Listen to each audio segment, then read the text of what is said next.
Саламатсыздар ма балалар? Саламатсыздар. Әдебиетті оқу сабағымызды бастайық. Оқулықтарымызды, дәптерлерімізді алып қойып. Иә. Ал балалар, біз сабағымызды бастамас бұрын сабаққа психологиялық дайындық жасап алайық. Кәне оқудığımızdan барлығымызға кәне бірге өлең шумақтарын қайталайық.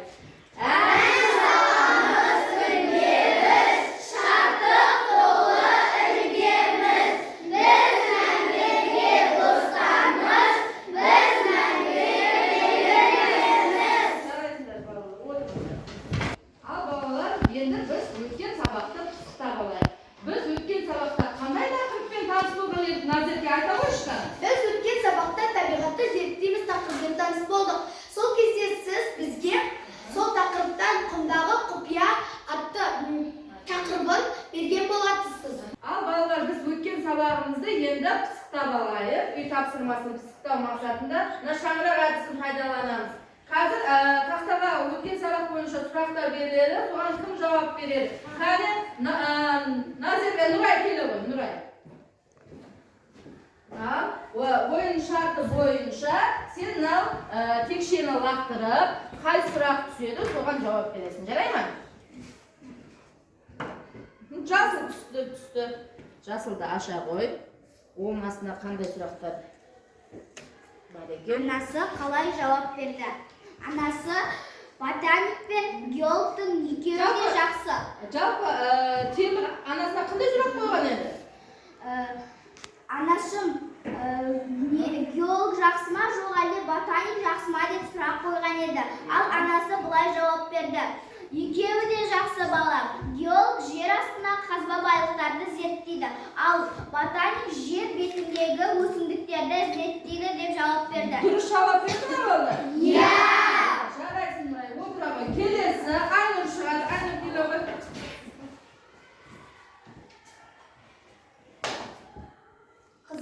Қызыл түсті. Аша ғой. Қандай сұрақ жасырынған? Құстар қай мезгілде ұя салады? Құстар ол күн ашық кезде, және де таң сары кезде, кеш болғанда, салқында ұя салады. Дұрыс та балалар? Иә. Отыра ғой. Енді біз жаңа тақырыпты ашу мақсатында артық сөзді тап ойынын ойнаймыз. Осы арқылы бүгінгі біз өтетін тақырыбымыз, жаңа тақырыбымыз шығатын болады. Ал бұған бізде кім шығады? Кәне, сен Сабина келе ғой. Келе ғой, Сабина. Кәне, бірінші бағандағы сөздерді оқи қойшы. Найзағай, өрт, бұршақ, жапырақ. Найзағай мен өрт, бұршақ бұл табиғаттық құбылыстарға жатады. Ал жапырақ ол ағаштардың жапырақ. Бұл табиғат құбылысына жатпайды. Дұрыс. Жарайсың. Демек, балдар, найзағай, өрт, бұршақ деген бұл табиғат құбылыстары. Ал жапырақ дегеніміз бұл өсімдік. Демек, бұл жердегі артық сөз жапырақ.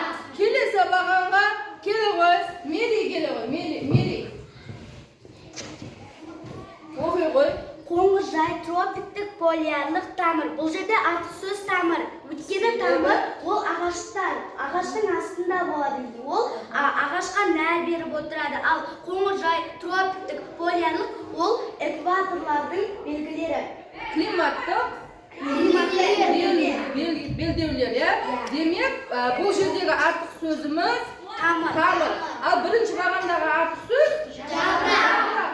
Отыра ғой. Ал енді демек, біз бүгін жапырақтар мен тамырлар деген өлеңмен таныс боламыз. Автормен таныс болайық, балдар. Бұл өлеңді, мысал өлеңді жазған Иван Александрович Крылов екен. Ол кісі 1769 жылы туылып, 1844 жылы қайтыс болған екен. Ақын Мәскеу қаласында дүниеге келген. 200-ден астам мысалдары мен өлеңдер бар. Соның ішінде біздерге таныс болды шегіртке мен құрмысқа, қарға мен түлкі сияқты мысал өлеңдерін біз білеміз. Балдар, осы жерде біз шегіртке мен құрмысқаға тоқталып өтейікші. Олардың тіршілік көзі қандай болды? Шегіртке қандай болды? Кім айтады? Ал Назерке айта ғой. Шегіртке ол жалқау,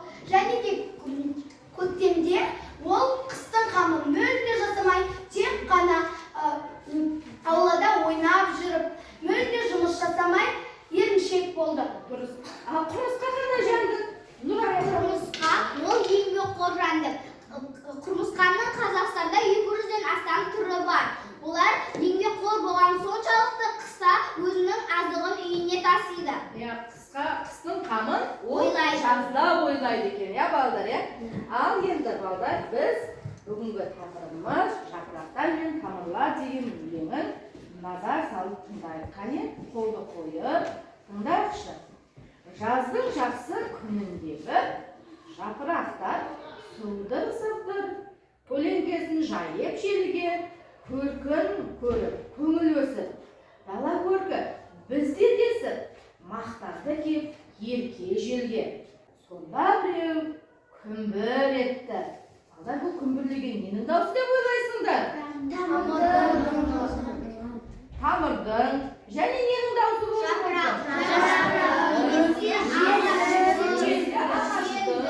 немесе желдің. Ал оқиға ары қарай қалай болды екен? Кәне оқып көрейік. Даусы қандай құрты кетті, жер астынан шыққан жарып, деді бұлай баяу ғана. Өз басыңды ойлау жала, мына біздер ұмыт қалып, жапырақтар, бұл кім деді? Неге мұнша сілкінеді?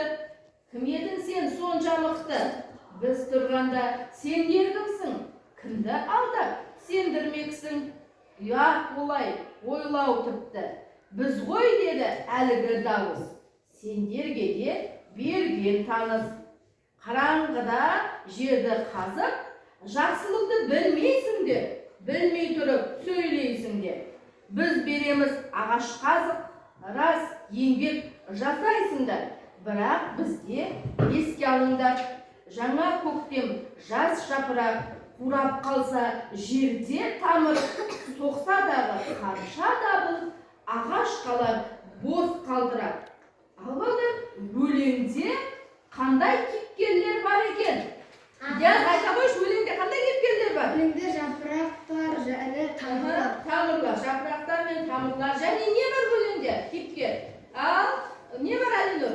Жел бар. Жапырақ және тамыр, жел бар екен, Ал енді балдар, жапырақтың бейнесінен қандай адамды көруге болады? Мери. Одан мақтаншақ, менменділік және өзін ойлайды, тек өзінің қамын ойлайды.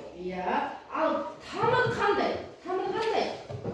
Айта қойшы. Тамыр барлығын достасқысы келген. Себебі ағаштан нәр қайдан келеді? Тамырдан келеді. Ал енді біз жаңа кейіпкерлерді қостық, өлеңімізге. Суды қостық, күнді қостық, ауаны қостық. Кәне енді сендер жапыраққа өз кеңестеріңді айтыңдар. Кәне күн бастай ғой. Мен күнмін. Сендер менің арқамда жылу аласыңдар, менің арқамда өсесіңдер. Мен болмасам сендер өсе алмайтын едіңдер. Ал енді су айта ғой. Мен сумын. Мен ағаштарға нәр беремін. Менсіз тамырларын қурап, өздерің солып қалатын едіңдер. Мен ауамын. Ауасыз сендер бір минутқа да шыдай алмайсыңдар. Ауасыз тіршілік болмайды. Дұрыс балдар. Біз балдар мәтінге қандай кейіпкерлерді қостық? Демек, тіршілік көзі не екен? Су, күн, ауа, шарық, жылу. Бұл балдар тіршілік көзі. Бүкіл тіршілікке нәр береді ауа, су, күн екен. Отыра қойды. Ал балдар, бүгінгі біз сабақты енді микрофон арқылы қорытындылайық, ашық микрофондарымыз арқылы.